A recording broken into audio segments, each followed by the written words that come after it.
কোকৰাঝাৰৰ গ্ৰীণফিল্ডত অনুষ্ঠিত বিটিআৰ চুক্তিৰ প্ৰথম বৰ্ষপূৰ্তি অনুষ্ঠানত অংশগ্ৰহণ কৰে কেন্দ্ৰীয় গৃহমন্ত্ৰী অমিত শ্বাহে। বিশাল জনসভা সম্বোধন কৰি বড়োলেণ্ড শান্তি চুক্তিৰ সন্দৰ্ভত গুৰুত্বপূৰ্ণ মন্তব্য আগবঢ়ায় গৃহমন্ত্ৰীগৰাকীয়ে। লাখ লাখ বড়োলেণ্ডবাসীক উদ্দেশ্যি অমিত শ্বাহে কি কৈছিল তাৰ কিছু ভাষ্য আপোনালোকলৈ আগবঢ়াইছো। भारत माता की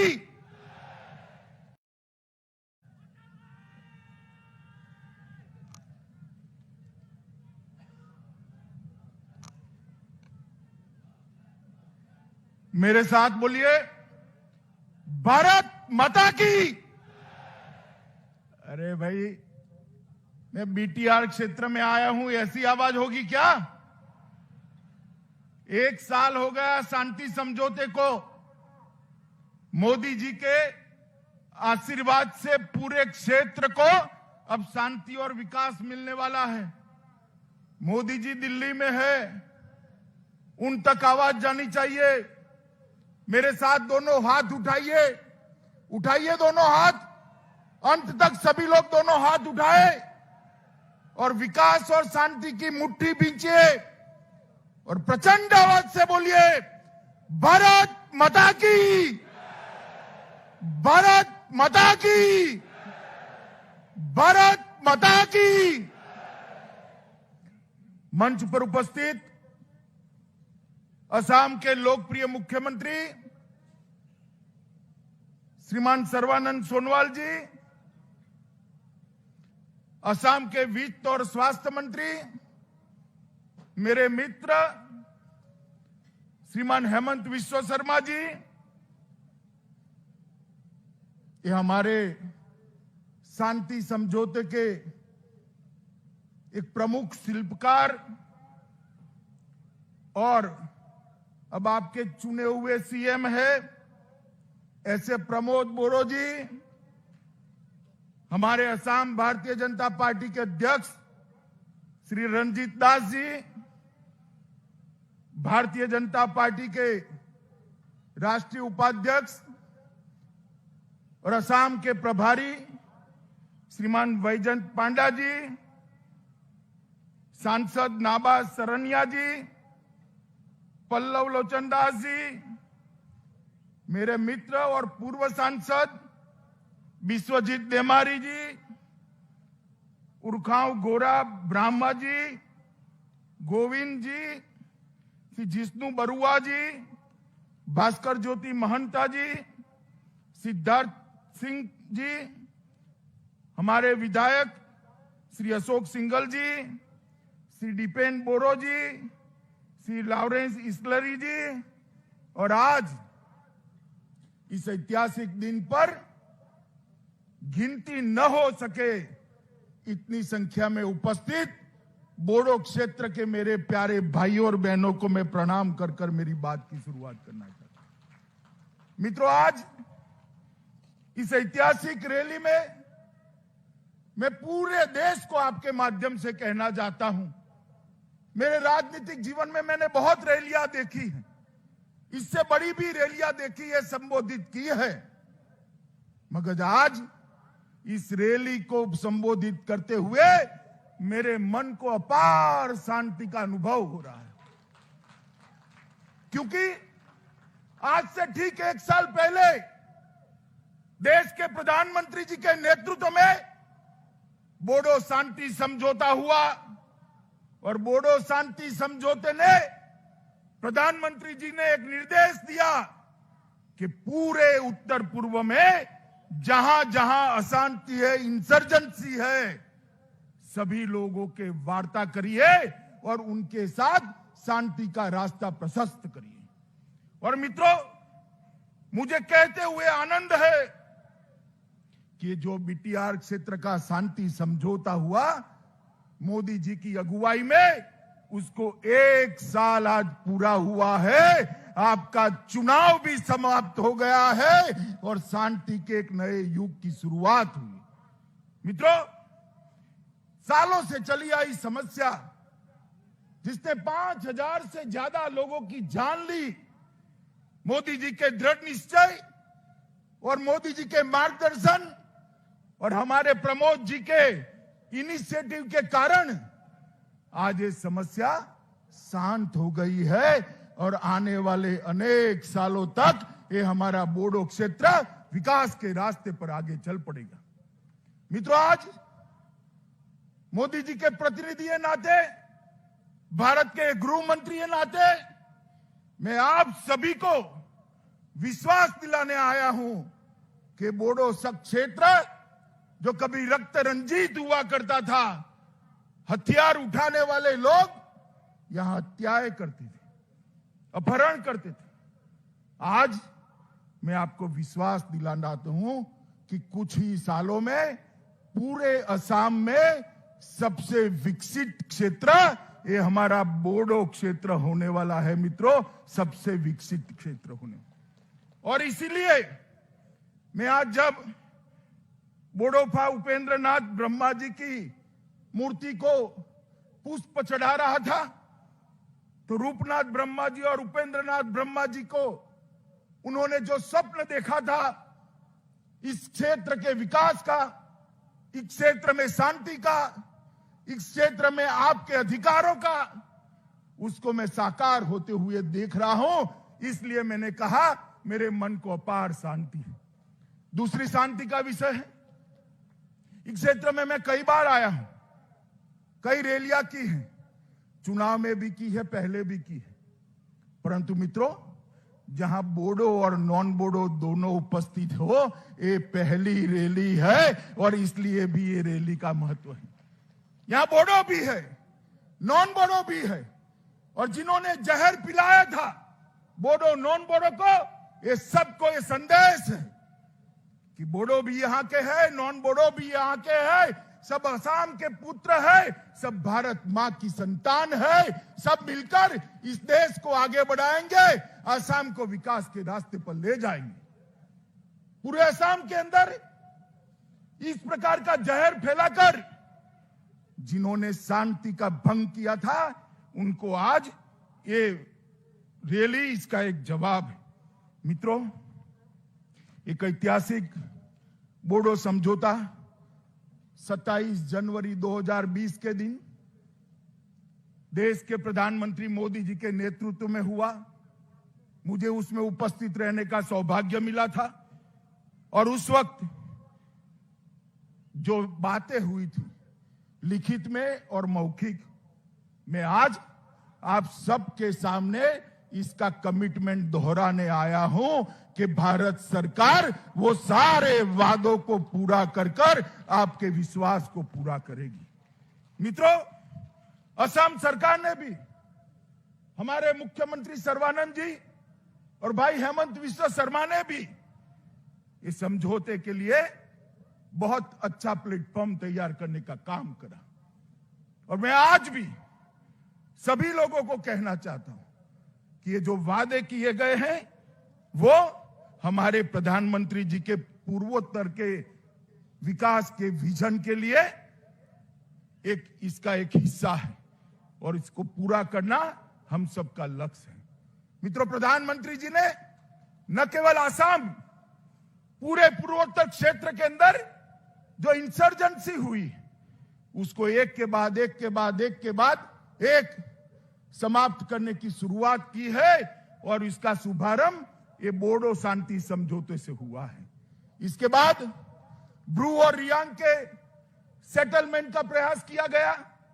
8 अलग अलग हथियारी ग्रुपों ने हमारे मुख्यमंत्री के सामने 700 लोगों ने हथियार डालकर शांति का रास्ता प्रशस्त किया और ये सारी प्रक्रिया विकास के रास्ते में हमें ले जाने वाली है, क्योंकि मोदी जी ने जो न्यू इंडिया की कल्पना की है, आत्मनिर्भर भारत की कल्पना की है, वो कल्पना न्यू बोडोलैंड और आत्मनिर्भर बोडो क्षेत्र के अलावे समाप्त नहीं हो सकती। इसलिए हमें इसके सामने जाना है।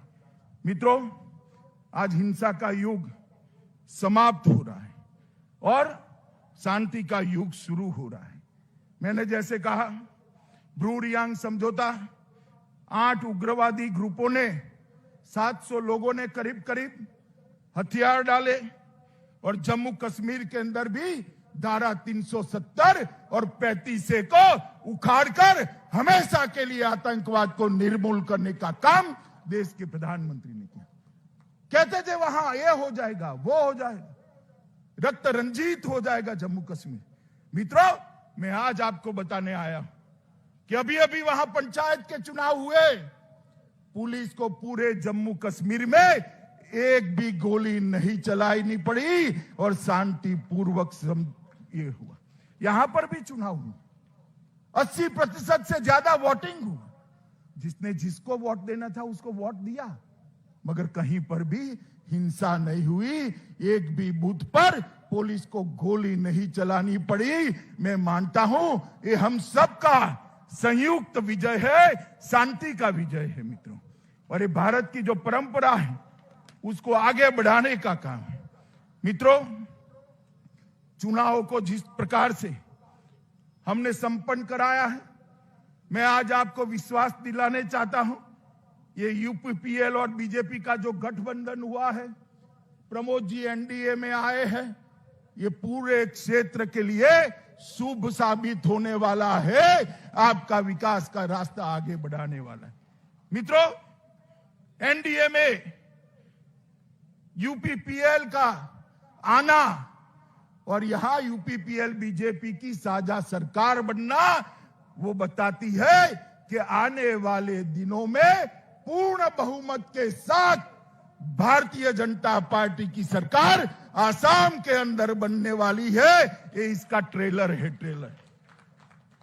और जो कांग्रेस पार्टी अपने कालखंड के अंदर शांति नहीं ला सकी, विकास नहीं ला सकी, वो आज हमें सलाह दे रहे। मैं पूछना चाहता हूं कांग्रेस पार्टी को, इतने सालों तक असम रक्त रंजित रहा, ये मेरा बोडो क्षेत्र रक्त रंजित रहा, क्या किया आपने? जो भी किया नरेंद्र मोदी की भारतीय जनता पार्टी की सरकार ने किया। बहुत हो गए लड़ाई झगड़ा, अब विकास के रास्ते पर हमें आगे बढ़ना है। और मित्रों, मैं आज आप सबको अपील करने आया हूं कि जैसे सेमीफाइनल जीता है, फाइनल मैच भी उसी तरह से जीतना है। जरा मुझे बताओ, जीतना है ना? सब लोग सहमत है ना? मित्रों, ये रास्ता जो शांति का प्रशस्त हुआ है, वो पूरे क्षेत्र को विकास के रास्ते पर ले जाने वाला रास्ता है। और मित्रों, कांग्रेस पार्टी ने भी कई समझौते किए, मगर समझौते कभी समाप्त नहीं होते थे, उनकी अनुपालना नहीं होती थी। वादे तो बहुत करते थे, वादे पूरे नहीं होते थे। मगर मैं आपको बताता हूं, ये नरेंद्र मोदी सरकार है जो वादे प्रधानमंत्री करते हैं उसी को अपने ही कालखंड के अंदर समाप्त करते हैं। ये बोडो शांति समझौता कर प्रमोद जी मेरी ऑफिस में आए थे और उन्होंने मुझे कहा कि सारी चीजों का अनुपालना होना चाहिए। और मित्रों, मैंने उनको वादा किया था कि हम चुनाव के पहले पहले ये सारी चीजों को समाप्त कर आपके लिए और बोडो क्षेत्र के लिए शांति का काम करेंगे। मित्रों, आज मुझे कहते हुए हर्ष हो रहा है, जब 1 साल समाप्त हो रहा है बीटीएडी के आसपास के लिए जो बोडो संगठन की मांग थी कि जनजातीय बाहुल्य आबादी वाले गांवों को बोडो क्षेत्र के अंदर शामिल किया जाए और 60 सीटों तक ले जाने के लिए, यहां से लो ऐसा करना, 60 सीटें बनाने के लिए भी विचार की जाए। और इसके लिए एक आयोग का गठन, काम करने का काम हमने समाप्त कर दिया है। ये आयोग अब आसपास के गांवों का सर्वे कर निर्णय करेगी। बीटीएडी को बीटीआर के रूप में नामकरण करने का मांग था, उसको भी कर दिया गया है। और ये पूरा क्षेत्र अब बीटीआर के नाम से जाना जाएगा। बीटीआर के बाहर रहने वाले बोडो गांवों के विकास के लिए बोडो कचारी वेलफेयर काउंसिल का भी स्थापना कर दिया गया है। जो छुटपुट बोडो भाई रहते हैं उनके विकास के लिए भी असम सरकार चिंता करेगी। और बीटीसी और बोडो काउंसिल वेलफेयर काउंसिल के प्रतिनिधियों को शामिल कर एक सलाहकार समिति बनाने का भी काम कर दिया है। नए पदों का सृजन और खाली पद है इसकी भर्ती के लिए असम के मुख्य सचिव की अध्यक्षता में एक कमेटी बनाई गई है जिसमें गृह विभाग के भी प्रतिनिधि होंगे। और मित्रों, सबसे बड़ी बात है कि आत्मसमर्पण करने वाले सभी शरणार्थियों को 4 लाख रुपए की जो सहाय देनी थी, आज आपके सामने भी उसका चेक देने की शुरुआत भी ये भारतीय जनता पार्टी की सरकार ने करी है। बोडो भाषा को सम्मान देने का हमने वादा किया था। असम के मुख्यमंत्री और हेमंत विश्व शर्मा बैठे हैं। असम सरकार ने राज्य की सह राजभाषा का दर्जा बोडो लैंग्वेज को देकर आज वर्षों पुरानी मांग समाप्त कर दी है। बोडो मीडियम के स्कूल खोलने के लिए भी अलग डायरेक्टरेट स्थापना करने का काम शुरू कर दिया गया है और डायरेक्टरेट को निर्देशालय को स्थापित भी कर दिया गया है। असम सरकार उदुलगड़ी, बक्सा और चिरांग में 3 मॉडल डिग्री कॉलेजों की भी स्थापना कर रही है। हमारा एक और वादा हमने पूरा कर दिया है। बोडोफा उपेंद्रनाथ ब्रह्मा के नाम पर उत्कृष्ट सांस्कृतिक परिसर, इसकी स्थापना की भी प्रक्रिया हो गई है। चुनाव के पहले इसकी स्थापना को भी हम परिपत्रित कर उपेंद्रनाथ ब्रह्मा को श्रद्धांजलि देने का काम करेंगे। मुझे एक घोषणा करते हुए बहुत आनंद हो रहा है मित्रों कि 500 करोड़ रुपए सिर्फ बोडो क्षेत्र के रोड नेटवर्क के लिए आवंटित किए गए हैं और ये रोड का जाला समग्र बोडो क्षेत्र को विकास के रास्ते पर ले जाएगा। मित्रों, बोडो समझौते में 5000 करोड़ का जो पैकेज निर्धारित किया गया था, इसमें सारी मांग होने के बाद ऊपर मैंने जो गिना है उसके अलावे 750 करोड़ रुपया और उसकी 65 योजनाओं को हमने चालू कर दिया है और उसमें से 570 करोड़ रुपया अलग से आवंटन भी हो चुका है।